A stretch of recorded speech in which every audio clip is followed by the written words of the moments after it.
Gardner. This is our second annual coding camp for kids.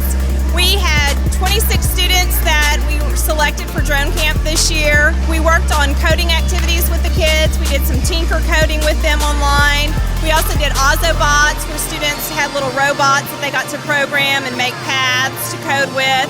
And the ending of our coding camp week was a drone obstacle course. So students were brought into the Waller Junior High gym. They were given an obstacle course, some time to learn how to fly the drones, and then we were timing them to see who could fly the obstacle course in the shortest amount of time. We are very excited to get to do this again. We are very thankful this year that we had a sponsor, Presidio. They were able to help us out and get us some shirts and get us some equipment and supplies that we needed to make this happen.